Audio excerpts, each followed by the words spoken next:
emva kokuthunywa kwethimba laseNdlunkulu libona ama political organizations ahlukene uma luwabona sekwenzakalani selihambile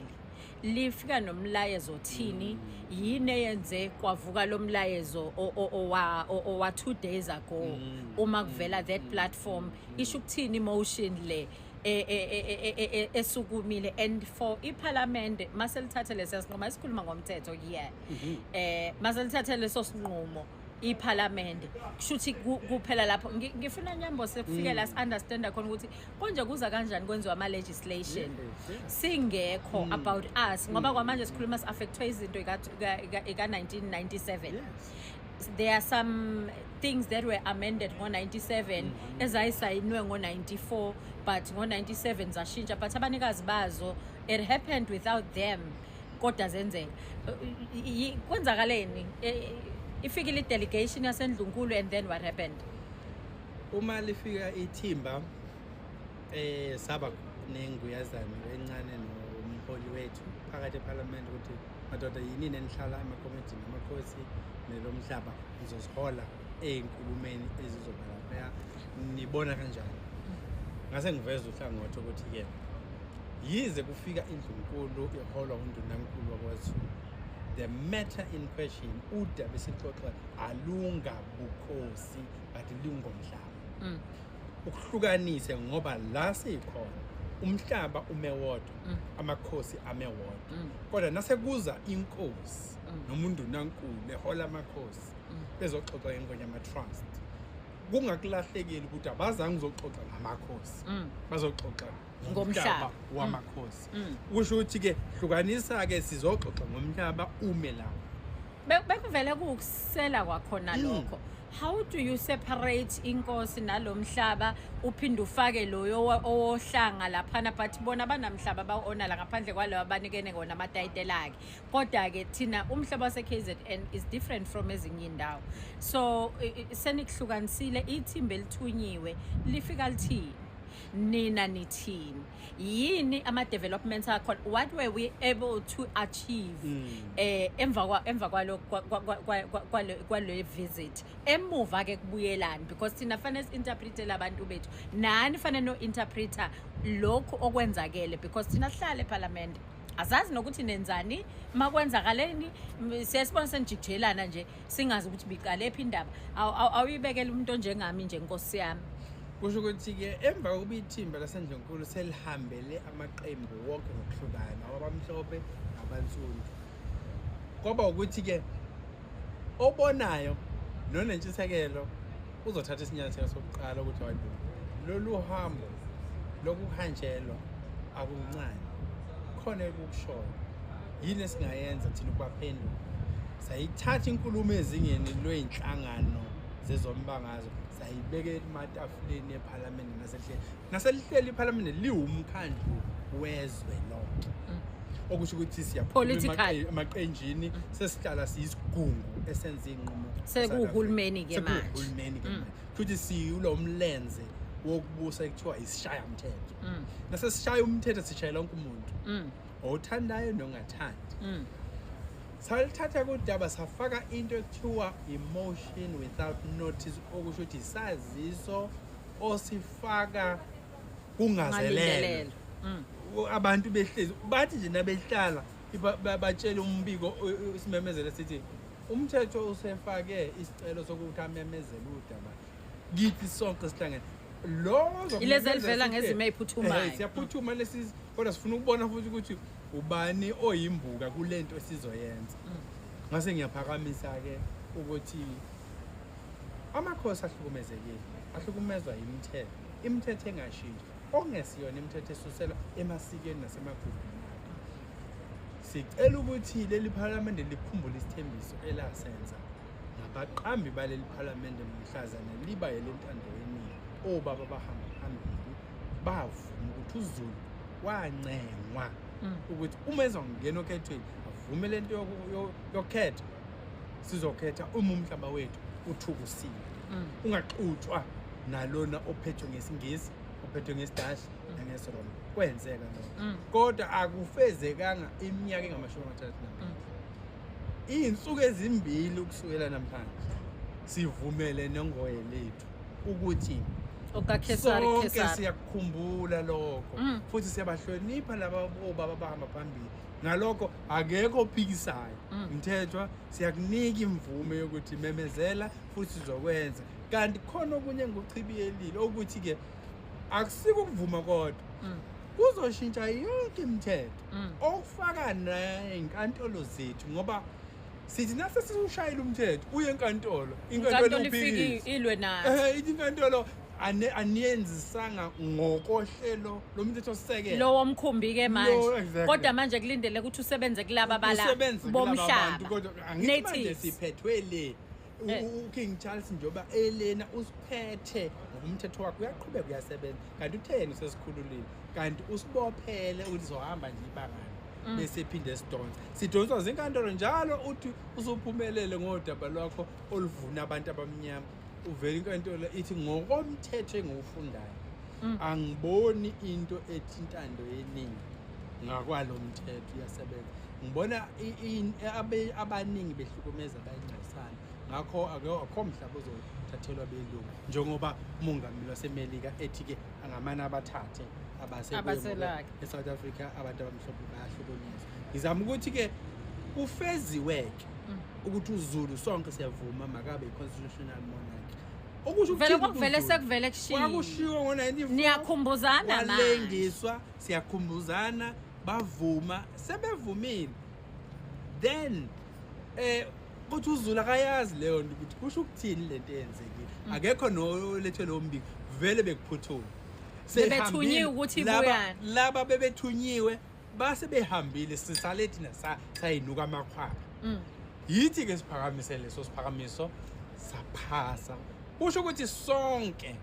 seyiparliament ebelihlezi ngolesibili abashayi bomthetho bavumelene ukuthi uZulu makube njalo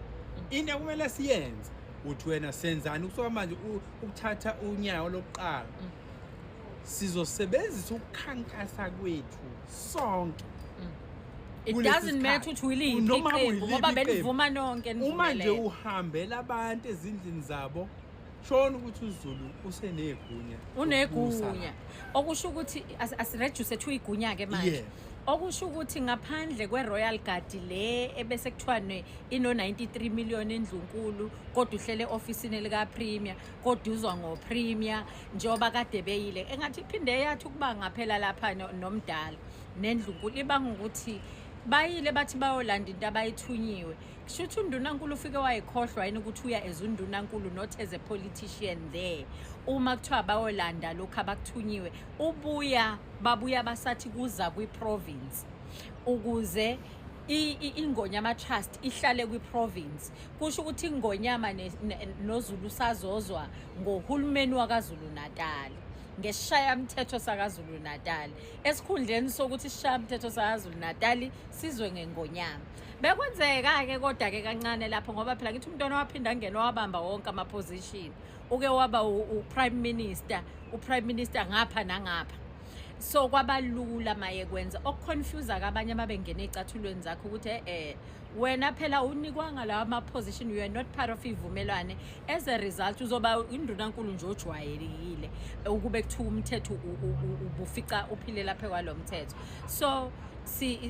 sisho ukuthini masithi igunya libuyile shuthi ingonyama isingakhetha nyambo sithi hlala kule portfolio igunya engikhuluma ngalo ngiyayithanda lo mbuzo ngoba yimina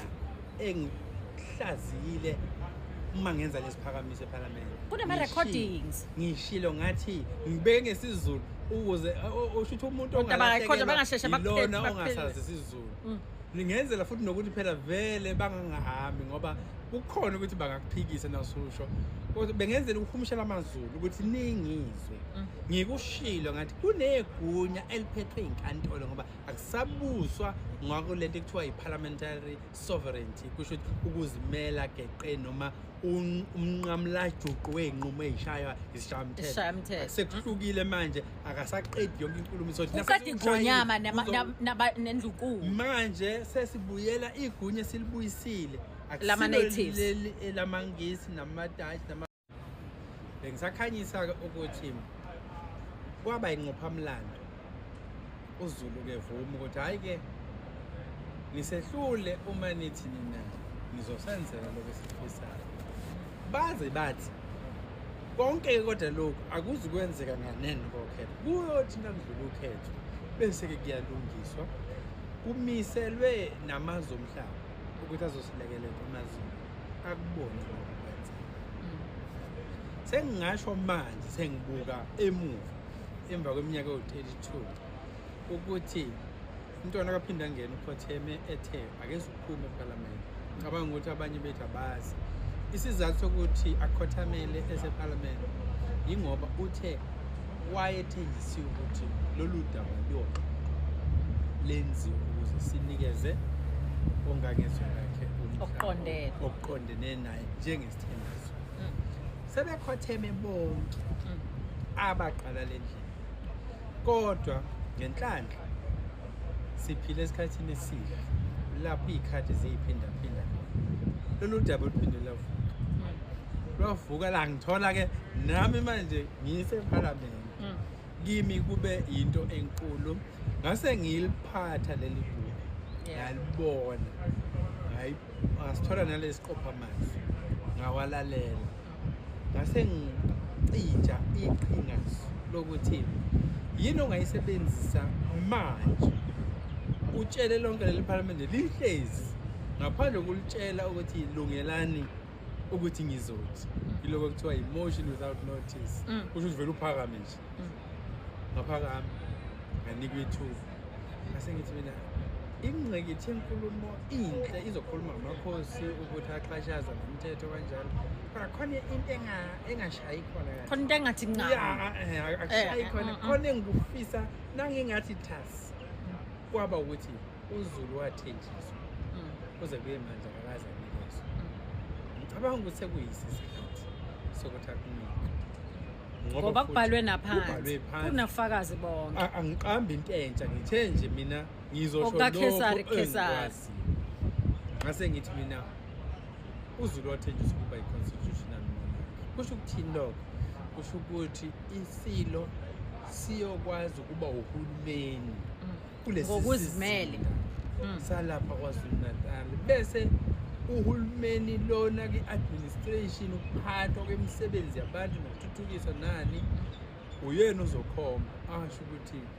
ngikhomba insizwa yakabani ngikhomba insizwa yakabani angiphathele umnyango othize bese behlala beba yisigungu esenza lo msebenzi insuku zonke ze-cabinet kushicilelwe phansi kuneqophamazwi khona yonke Nyambose into oqeda ukuyisho 2 days ago le 2 days ago exactly lavuma lonke iPhalamende futhi ngo-elethu futhi livuma ngo-elethu lokho futhi iqoshiwe Nyambose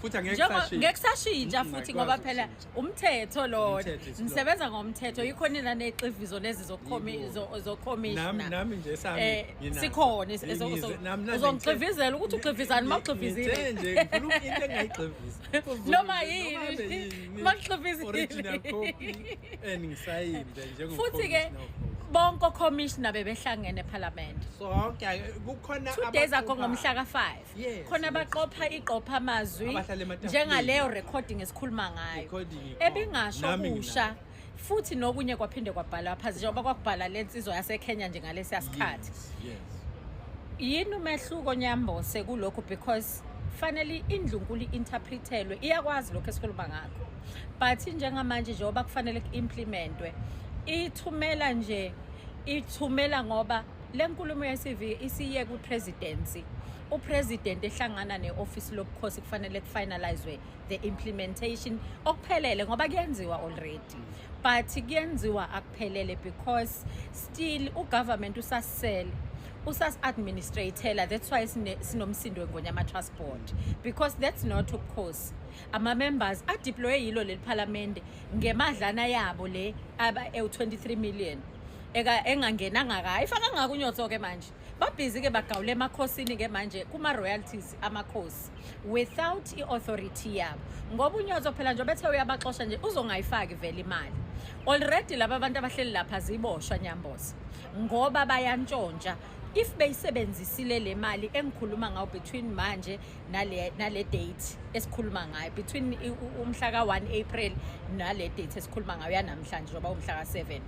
uMay manje. Now okokuqala lokho kuzobe kusho ukuthi kufanele bavulelwa amacala labo bantu uma ukuthi sebethinta isikhwama strong, because bathinta endaweni abangahlanganiseli lutho nayo ababengathunywe kuyo futhi. Number 2, iParliament kuyiwa kulo nje kade qeda ukuvula iParliament omdala in our province. I-guard of honor ishaywa amaphoyisa nabo bonke abathintekayo around indlunkulu, ivulwa ishamthetho zivulwa isilo bese ku-premier sebenza. But the misunderstanding that is there between government nabo ubukhosi benza ukuthi kube sengathi siyacela omunye kuthema yefona wathi hawu ingonyama isibuyisela ujaji futhi ukuthi akazosebenza phambi kwakuthangi nje kuvele insukwini. Kodwa ke manje inkulumo ithi ujaji uzobhekana no prime minister, because uprime minister usefike eParliament wakhuluma enye language ngesikhathi nikhona just 2 weeks ago. Iyiphi le language ecost ukuthi asirectify phela manje efike yakhulunywa idelegation eyile ibiselephi kuthiweni, ngoba indlebe le enye ntshontsha ukulalela ikhuluma ezifu kushuthi uhulumeni uprime minister ngenzeka ubushiyelela ikepisi esithethe nakushuthi akaye mayeya ngalo, which is the prime minister's kepisi ngokwendlunkulu, because that one is superior than wonke lamanye ama-position nabantu ebekiwa kubona ngokwezinga labo ngokahulumeni omkhulu. Kodwa futhi uma ukuthi kusebenza ikepisi le party lenkatha freedom party noma yona inkatha freedom party ikhona eParliament because le agreement ibe khona, kuphinde kube ukuthi njoba iphathi yabisimdeploya yamdeploya kwiposition executive member of parliament yase province yaKwaZulu Natal ewucocked portfolio yawo. Uma esebenzisela oma portfolio kushuthi inkulumo izogeja, ubengeke kasebenzise leyo portfolio azi ukuthi uprime minister ongaphezulu kwakhe ngonyama yena uyathunywa. Iyiphi le language esalile ngoba phela ubukhona Nyamboza nineyithombe mina amavideo ami njagcwele lokhu ningisendele njalo lokho egcwala ngibuyisele emuva ngithetha khona niphendulayo. Yini eshintshile Nyamboza and yini ezokwenza ukuthi lokhu ke manje ngoba phela kusayiniwe akugijime phansi? Thina okwethu ufanele siqinisekise thina besiphika into kodwa uthi he okusalayo abonela thinta la uzoyibona ukuthi ufana nobani. Okusala masathi ufuna i-consent sokubona ukuthi uzoyithathaphi ngoba wena wazi ukuthi umhlaba ka-government, sifuna ukutshengisa ukuthi umhlaba kuso-government owethu umhlaba. But our people, do they even understand the language? Ungayehlisa kanjani to i-level yenkosi eyagcina ingalibonanga umbombo kathisha kodwa kufanele ithi administer for isizwe ekusona on behalf of indlunkulu ibheke khona inalezi igabaka umhlaba lo ubukhosi lobu isizwe lesi kuningi ekufanele kubhekile. Angishiye kuNyamboza le ngiyafisa ukuthi ukube sonke sasinombono ofanayo ekuyibukeni lento ihambe izifike namhlanje, ngoba mina njoba ngazi ngikhuluma kalula khona iqiniso kumele silivume ukuthi wafika umoya kimi ukuthi njoba usuqualified ezifundweni zokuphatha uhulumeni akungangeni ezikhungweni zokubusa, ungangeni enkampanini, ngoba isikhathi akukabi yiso sokuthi ungene laphana ungahlomile ungazi nokuthi uzokwenzani. Namhlanje ngikubonile ngishilo izolo ngathi finally senginaso isizathu ngiyeleni lapha eParliament ngoba ngikwazi ukumemezela into abaningi abangayizwanga, kodwa ngenxa ukuthi izinto ziyaqoshwa ziyalotshwa ezweni kamoya. Abadala abaphilayo bazoyikhumbula lenkulumo ukuthi ukufezeka kwesiprofetho esaphuma ukuthi siyoba i-constitutional monarchy. Kusho ukuthi uma sithi izwe libuyile, iParliament okuyiyona sizinda sokugcina la kuthathwa khona iy'nqumo abantu abawu-400 besihlangene uqoshiwe. Kulokhu akekho phikisile ukuthi mthethwa lento oyishoyo uyanika ithuba ukuthi awukuswa igunya ke lisho ukuthini ukusukela manje kulabo basemagunyeni ngoba ngicabanga ukuthi kunegunya bese kuba khona osemagunyeni. Igunya ke akusilo leli lesimo esikhona manje. Ababusa manje basabusa ngokwegunya elidala lele ngilikhuzile. Ngikhuza igunya lenkantolo zasentshonalanga ngithi nina nishiye igunya likangengezwe lakhe lapha ku chapter 12 anilifakanga kule constitution umthetho-sekelo ka-96 benza ngamabomu. Ngifundela umthetho so nginegunya lokusho lo njengesifundi sawo ukuthi nikushiye ngamabomu. Ungani ngisho njalo? Ingwenya ama-Trust Act yayisibunjiwe ngo-94 April. Kwasayinwa nasenikhanda i-constitution ngo-96 bese ninolwazi ukuthi 2.8 million hectares of land unabanikazi okusho ukuthi ngo-98 esesenza i-white paper local government systems act no-structures act ukuthi kubunjwa kanjani uhulumeni wasemakhaya bese kukhona ulwazi kwaZulu Natal ukuthi amakhosi angamele lapha nalapho futhi bawashiya amakhosi othiwa kuzoba nemikhandlu eyokukhethwa abantu ngeminyaka emihlanu shiya ngaphandle futhi amakhosi. 28 years later namhlanje 2026 khani sithi amakhosi konje sizowenze njani komasipala niniyazenzisa nawashiya ngamabobo yiko ngisho kusukela ngo-94 kuze kube manje azange uZulu ayinikwe kodwa uZulu kusenalo igunya eliqhamuka esishamthethweni ukuthi Nyambose njengamanje ukuthi njengamanje into eyenzakalayo njengoba sibheke ku-local government okhethweni siya kulona manje kushuthi thina njengoba abantu befikile kongangezwe lakhe u-IEC uza futhi uyaqonda ukuthi omdala nendlunkulu amalungelo abo afinyelela la ekhona